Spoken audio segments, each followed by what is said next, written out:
사도신경으로 신앙 고백하심으로 12월 14일 화요일 새벽 기도회를 시작하도록 하겠습니다.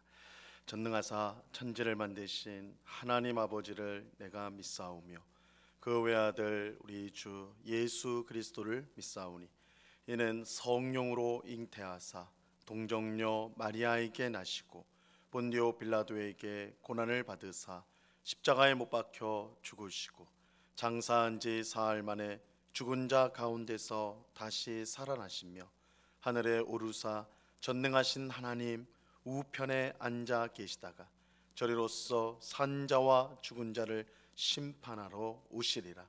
성령을 믿사오며 거룩한 공예와 성도가 서로 교통하는 것과 죄를 사하여 주시는 것과 몸이 다시 사는 것과 영원히 사는 것을 믿사옵나이다.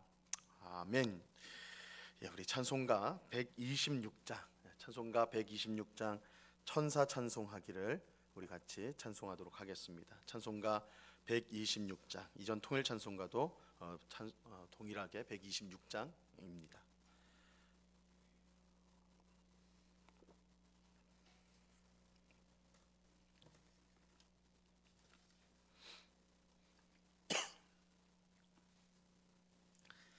찬송가 126장을 같이 찬송하도록 하겠습니다. 전사 찬송하기를 거룩하신 구주께 영광 돌려보내세. 구주 오늘 나셨네. 크고 작은 나라들 기뻐와 답하여라.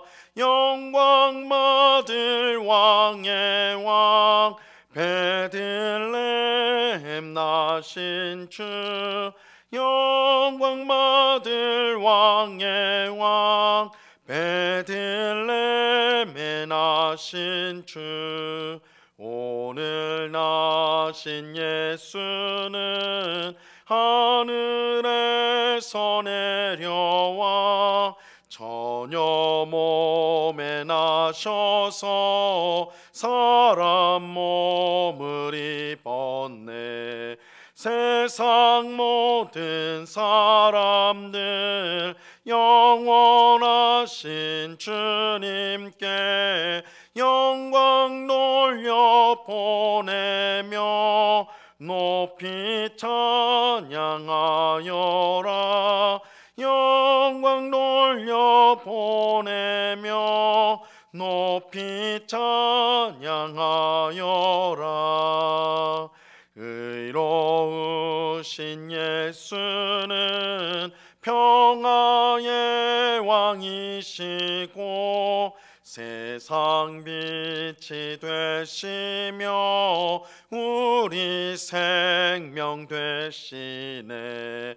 죄인들을 불러서 거듭나게 하시고 영생하게 하시니 왕께 찬양하여라. 영생하게 하시니 왕께 찬양하여라.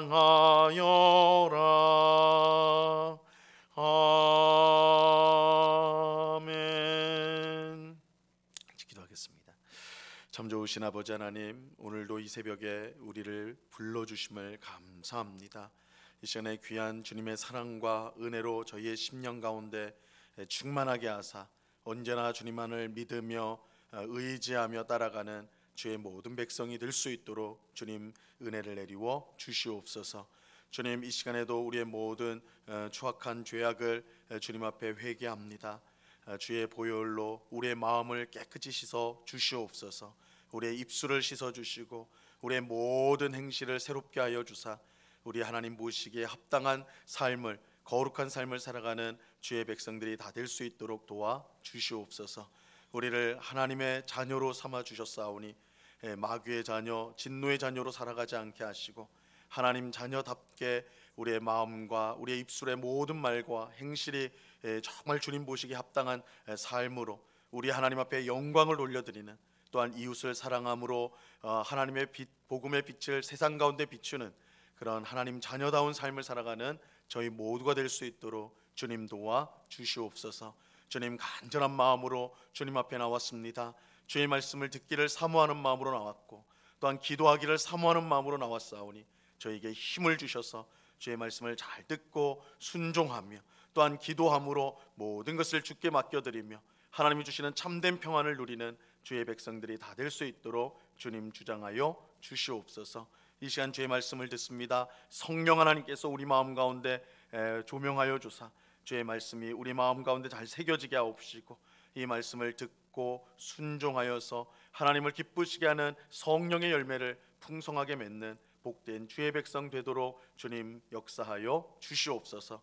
귀한 은혜 주실 주님께 감사와 찬양을 올려드리오며 예수 그리스도 이름으로 기도드리옵나이다. 아멘. 하나님 말씀을 다 같이 봅니다. 마태복음 1장 18절로 20절까지의 말씀을 우리가 다 같이 보도록 하겠습니다. 마태복음 1장 18절로 20절 말씀입니다.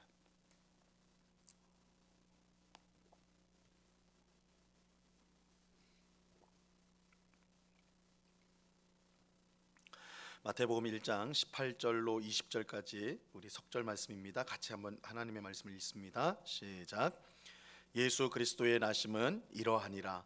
그의 어머니 마리아가 요셉과 약혼하고 동거하기 전에 성령으로 잉태된 것이 나타났더니, 그의 남편 요셉은 의로운 사람이라 그를 드러내지 아니하고 가만히 끊고자 하여 이 일을 생각할 때에 주의 사자가 현몽하여 이르되, 다윗의 자손 요셉아, 내 아내 마리아 데려오기를 무서워 말라. 그에게 잉태된 자는 성령으로 된 것이라. 아멘. 오늘 읽은 본문 첫 부분인 18절에 보면 예수 그리스도의 나심은 이러하니라 이렇게 말씀하고 있습니다. 이것은 이제 하나님의 아들이신 예수님께서 이 땅에 오신 과정에 대해 설명할 것임을 알려주는 것입니다. 이처럼 예수님이 이 땅에 오신 과정을 설명하는 이유가 무엇이겠습니까? 그것은 예수님의 탄생이 보통의 사람과는 다르다는 사실을 보여줌으로써 예수님이 누군지를 분명히 알도록 하기 위함인 것입니다. 겉으로 볼 때 예수님은 우리와 같은 보통의 사람과 다를 바가 없이 태어나셨습니다. 예수님에게도 부모님이 있었고요, 예수님은 어머니를 통해 탄생했습니다. 우리 모두가 다 똑같죠. 오늘 말씀을 보면 예수님의 아버지는 요셉, 이름이 요셉이고 그의 어머니는 마리아였습니다. 하지만 보통의 사람과 완전히 다른 부분이 있었어요. 오늘 본문 18절 말씀에 보면 이렇게 말씀하고 있습니다. 예수 그리스도의 나심은 이러하니라. 그의 어머니 마리아가 요셉과 약혼하고 동거하기 전에 성령으로 잉태된 것이 나타났더니, 예수님의 탄생의 독특성은 그의 부모가 부부 관계를 갖기 전에 성령으로 말미암아 잉태가 이루어졌다는 것입니다. 이것은 결코 있을 수 없는 기적이죠. 이건 보통의 경우에 결코 있을 수 없는 일입니다. 이건 분명한 명백한 기적이에요. 그렇다면 예수님은 왜 이처럼 기적을 통해서 탄생하셨을까요?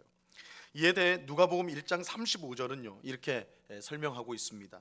이 천사가 대답하여 이르되, 성령이 내게 임하시고 지극히 높으신 이의 능력이 너를 덮으시리니 이러므로 나실 바 거룩한 이는 하나님의 아들이라 일컬어지리라. 예수님께서 일반적인 부부 관계를 통하여 나시지 않고 이 성령으로 잉태된 까닭은 그가 거룩한 자, 곧 하나님의 아들이기 때문입니다. 하나님의 아들이기 때문이에요. 비록 예수님은 사람의 몸에서 태어난 참 인간이지만 본래는 지극히 거룩하신 하나님의 아들이기 때문에 성령으로 잉태된 것입니다. 우리가 복음서를 읽다 보면 예수님께서 우리와 같은 사람과 다르지 않다라는 것을 알 수가 있어요. 예수님은 참 사람이셨어요. 그래서 우리의 모습과 너무나 똑같은 모습을 보입니다. 예를 들면 예수님도 우리처럼 배가 고프시고 또 피곤해하시고 슬픈 일을 당할 때는 우셨습니다. 불의를 보며 화를 내시고 또 약한 자들을 긍휼히 여기시고 불쌍히 여기셨어요. 예수님이 이처럼 우리와 다르지 않게 보이는 것은 실제로 예수님은 사람이셨기 때문입니다. 예수님은 사람이셨어요. 하지만 그렇다고 해서 예수님이 우리와 똑같은 존재는 아닙니다. 똑같은 존재라는 뜻은 아니에요. 예수님은 참 인간이지만 동시에 참 하나님이세요. 예수님은 참 하나님이세요. 예수님이 참 하나님이라는 사실은 그가 성령으로 잉태되었다는 사실에서 우리가 분명히 알 수가 있습니다. 그렇다면 예수님이 이처럼 참 인간이면서 참 사람이면서 참 하나님이 되셔야 할 이유가 어디에 있는 것일까요?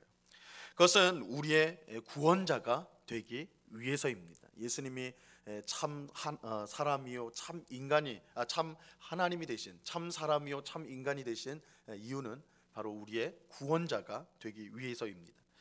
만약 예수님이 성령으로 잉태되지 않고 요셉과 마리아의 부부 관계를 통해 탄생했다면, 보통의 우리들처럼 부모가 그런 부부 관계를 통해서 그렇게 우리가 태어나게 됐다면 어떻게 될까요? 예수님 또한 우리처럼 아담의 범죄 안에서 태어나게 되는 것입니다. 즉 예수님도 우리처럼 원죄를 갖고 태어나게 되는 것이죠. 그렇다면 예수님도 죄인이 되기 때문에 우리의 참 구원자가 될 수가 없는 것입니다. 이 죄인이 죄인을 구원할 수 없는 까닭입니다. 예수님이 성령으로 잉태된 것은 그가 우리처럼 죄 가운데 태어나지 않았음을 의미하는 거예요. 그래서 우리가 예수님의 동정녀 탄생, 성령의 잉태로 태어났다는 것은 역시 예수님은 다르구나, 예수님은 뭔가 달라서 그렇게 하는구나. 그래서 그것을 나타내기보다는 더 중요한 의미는 예수님이 죄 가운데 태어나지 않았다라는 것을 의미한다는 거예요. 사도 바울은 예수님을 마지막 아담이다 이렇게 말씀합니다. 이 고린도전서 15장 45절 말씀에 보면요, 기록된 바 첫사람 아담은 생령이 되었다 함과 같이 마지막 아담은 살려주는 영이 되었나니 이렇게 말씀하고 있어요. 그래서 첫 아담은 우리가 아는 것처럼 창세기에서 하나님께서 흙으로 아담을 만드시고 또 그의 갈비뼈를 취하여서 하와를 만드시고 이게 첫사람인데, 첫사람 아담을 하나님 만드셨는데 예수님은 마지막 아담. 이거는 이제 마지막 아담이라고 해서 첫 번째 아담 이후로 계속 아담이 나타난 의미는 아니고 두 번째 아담, 하나님께서 보내신 두 번째 아담이라는 뜻으로 이렇게 말하고 있는 거예요. 그런데 사도 바울이 예수님을 이처럼 마지막 아담, 둘째 아담이라고 부른 데는 분명한 이유가 있습니다. 로마서 5장 14절과 15절에 보면요, 이렇게 말씀합니다. 그러나 아담으로부터 모세까지 아담의 범죄와 같은 죄를 짓지 아니한 자들까지도 사망이 왕노릇하였나니 아담은 오실 자의 모형이라. 그러나 이 은사는 그 범죄와 같지 아니하니 곧 한 사람의 범죄를 인하여 많은 사람이 죽었은즉 더욱 하나님의 은혜와 또한 한 사람 예수 그리스도의 은혜로 말미암은 선물은 많은 사람에게 넘쳤느니라. 이 말씀에 보면 아담과 마지막 아담이신 예수님을 비교하고 있는데, 첫 번째 아담을 통해서는 그의 범죄로 말미암아 많은 사람이 죽게 되었다. 이것은 아담이 선악과를 먹음으로써 그의 모든 후손이 죄 가운데 태어나게 되었음을 뜻하는 것입니다. 우리가 아담이 하나님께서 먹지 말라고 한 선악을 알게 하는 나무의 열매, 선악과를 먹은 것은 아담 개인의 죄로 국한되는 것이 아니라 그것은 하나님과 아담으로 대표되는 인간과의 언약이었거든요. 그래서 그 언약을 지키면 영원히 산다, 영생이 약속되어지고 그 언약을 어기면 선악과를 먹어버리면 죽는다. 그래서 언약이 깨트려지면 죽음이 오는 그 언약인 것입니다. 그러니까 선악을 알게 하는 나무의 열매를 먹는, 선악과를 먹는 것은 아담 개인의 일이 아니라 아담으로 대표되는 인류의 일이었던 것이죠. 그래서 아담이 선악과를 먹었을 때 그것은 아담의 죄로 국한되는 것이 아니라 이제 아담을 통해서 나오는 모든 사람, 모든 인류가 죄 가운데, 언약을 어긴 죄 가운데 태어나게 되는 것이다라는 거예요. 그래서 아담의 범죄로 말미암아 많은 사람이 죄를 짓게 되었다, 죄 가운데 있게 되었다. 이것은 첫사람 아담의 범죄로 말미암아 모든 사람이 원죄를 갖고 태어난 상태를 말하는 것입니다. 그러나 예수님은 아담과는 전혀 달라요. 전혀 다릅니다. 예수님을 통해서는 많은 사람이 구원의 은혜를 받게 되었다, 이렇게 말하고 있습니다. 근데 그 예수님을 그 일을 하신 예수님을 누구라고 하는가? 아담은 오실 자의 모형이라 이렇게 말하고 있는데, 즉 예수님은 하나님의 명령에 불순종한 첫째 아담을 대신한 둘째 아담이라는 거예요. 우리는 첫째 아담이 처음에는 죄가 없었다는 사실을 알고 있습니다. 그는 하나님의 말씀에 순종할 수 있는 능력이 있었어요.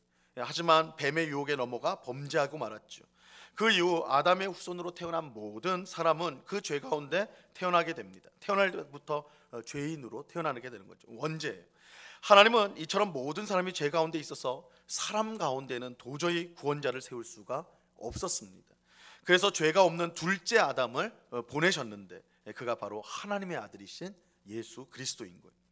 예수님께서 성령으로 잉태된 것은 바로 죄 없는 둘째 아담이 되셔야 했기 때문입니다. 그래서 예수님의 동정녀 탄생은 단순히 우리가 볼 수 없는 그냥 기적적인 사건, 놀라운 사건, 거기에 초점이 있는 것이 아니라 우리 인류를 구원하기 위해서 둘째 아담을 보내신 사건이다. 그러기 위해서는 첫째 아담 안에서 태어나면 안 되기 때문에 둘째 아담으로 예수님을 보낸 거다. 그래서 성령의 잉태가 필요했다라는 것이죠. 우리는 예수님께서 성령으로 잉태되어 이 땅에 오신 하나님의 거룩한 아들이며 또한 둘째 아담이라는 사실을 분명히 기억해야 됩니다. 비록 예수님은 우리와 같은 참 인간이 되셨지만 그는 원래 거룩한 하나님의 아들이세요. 아버지 하나님과 동등하신 분이고 모든 영광과 존귀를 받기에 합당하신 하나님이십니다. 우리는 예수님께서 모든 인생보다 뛰어난 일을 했거나 거룩한 삶을 사셨기 때문에 믿고 따르는 것이 아닙니다. 우리가 아이들이 읽는 위인전을 보면 거기에도 예수님이 있어요. 위인전에도. 그래서 예수님이 얼마나 가난하고 약한 사람을 잘 돕고 또 그렇게 했는가, 그들의 편을 들어주셨는가. 세상적으로 보면 그런 위대한 일을 하셨기 때문에 위인인데, 우리는 예수님이 하신 어떤 일 때문에 그분을 위대하다, 그분을 따르고 믿는 것이 아닙니다. 예수님은 결코 우리가 생각하는 그런 종류의 위인이 아니세요. 예수님은 하나님이세요. 예수님은 하나님이세요. 세상을 창조하시기 전 성부 하나님과 성령 하나님과 함께 이 세상의 모든 일을 함께 의논하고 계획하신 삼위일체 가운데 계신 분입니다. 그리고 성부 하나님의 뜻 가운데 스스로 낮아지셔서 이 땅에 오신 분이 바로 예수님이세요. 성탄절은 바로 하나님이신 예수님이 지극히 낮은 이 땅에 인간으로 오신 날입니다. 모든 영광과 찬송을 받아야 마땅한 하나님이 미천한 마구간의 사람으로 태어나신 날이죠. 왜 그렇게 하셨는가? 둘째 아담이 되셔서 우리를 구원하기 위해서입니다. 우리를 구원하기 위해 예수님이 스스로 자신을 낮추신 것이죠. 빌립보서 2장 6절과 8절에 보면요, 예수님의 낮아지심을 이렇게 말씀합니다. 그는 근본 하나님의 본체시나 하나님과 동등됨을 취할 것으로 여기지 아니하시고 오히려 자기를 비워 종의 형체를 가지사 사람들과 같이 되셨고 사람의 모양으로 나타나사 자기를 낮추시고 죽기까지 복종하셨으니 곧 십자가에 죽으심이라. 예수님은 자기를 비우시고 낮추셔서 사람이 되셨어요. 이는 둘째 아담이 되어 우리를 위해 모든 율법을 성취하시고 십자가에서 죽으심으로 우리의 모든 죄를 씻어 구원하기 위함인 것입니다. 우리의 구원을 위해 예수님은 이 땅에 오셨고 성령으로 잉태되셨습니다. 이렇게 보면 성령으로 잉태된 것은 단순한 기적이 아니라 하나님의 아들이 우리를 구원하기 위해 이 땅에 오신 거룩한 방법이었다, 이렇게 말할 수가 있는 것입니다. 이는 예수님이 우리와 똑같은 사람이면서도 하나님의 거룩한 자, 곧 하나님의 아들이 되신다는 사실을 보여주는 것입니다. 그래서 우리가 동정녀 마리아에게 태어나신 예수님을 믿는 것은 바로 이러한 예수님이 둘째 아담으로서 우리를 구원하기 위해 오신 하나님의 아들이라는 이 고백이 이 사건 안에 들어 있는 것입니다. 이 성탄절은 한 위대한 인물의 탄생을 단순히 기념하는 날이 아닙니다. 지극히 거룩하신 하나님의 아들이 우리의 구원을 위해 둘째 아담으로 오신 날입니다. 예수님이 지극히 거룩한 하나님의 아들이라는 사실은 그가 성령의 잉태로 말미암아 이 세상에 오셨다는 사실에서 분명히 증거가 되고 있습니다. 이러한 사실을 우리가 기억하고 우리를 구원하기 위해 성령의 잉태를 통해 둘째 아담으로 오신 예수님께 감사와 찬양을 올려드리는 우리 모두가 될 수 있기를 바랍니다. 우리가 성탄절을 이제 기다리면서 그 베푸신 그 성탄의 귀한 은혜, 하나님이신 예수님, 모든 영광과 존귀를 받기에 합당하신 주님께서 스스로 낮아지셔서 둘째 아담으로 우리와 똑같은 사람으로 이 땅에 오신 이 놀라운 성탄의 은혜를 우리가 항상 기억하면서 우리 비천한 우리를 찾아오시고 우리와 함께하시고 우리를 구원하시는 그 놀라운 성탄의 은혜를 늘 찬송하는 우리 모두가 될 수 있기를 우리 주님의 이름으로 간절히 축원합니다. 기도하겠습니다. 하나님 아버지, 감사합니다. 예수님께서 동정녀 마리아 처녀인 마리아의 몸에서 탄생하신 그 의미가 무엇인지를 오늘 말씀을 통하여 살펴보았습니다. 예수님의 동정녀 탄생은 단순한 기적적인 사건에 그치는 것이 아니라 우리를 구원하기 위해서 둘째 아담으로서 이 땅에 오신 사건임을 우리가 보았습니다. 모든 영광과 존귀를 받기에 합당하신 하나님께서 비천한 우리와 같은 모습으로 이 땅에 친히 오신 것, 우리를 죄에서 구원하기 위해서입니다. 우리를 이런 모든 비참과 저주에서 구원하기 위해서 예수님이 친히 우리를 찾아오셨습니다. 이 일을 기념하고 이 일을 높이는 것이 바로 성탄절입니다. 우리가 성탄절을 이제 기다리면서 맞이하기를 기다리면서 그저 화려하고 또한 즐겁고 그런 것으로만 우리가 생각하는 것이 아니라 이 속에 담긴 성탄에 담긴 하나님 아버지의 놀라운 은혜, 아들이신 예수님의 귀하신 사랑을 우리가 깊이 생각하고 우리에게 베풀어 주신 그 구원이 얼마나 놀라운 것인지를 감사하며 찬송하면서 성탄절을 기다리는 주의 백성들이 다 될 수 있도록 주님 도와 주시옵소서. 예수님은 저 하늘에 계시면서 우리를 구원하신 것이 아니라 비천한 우리를 직접 찾아오셔서 그 놀라운 은혜와 사랑, 구원을 베풀어 주셨습니다.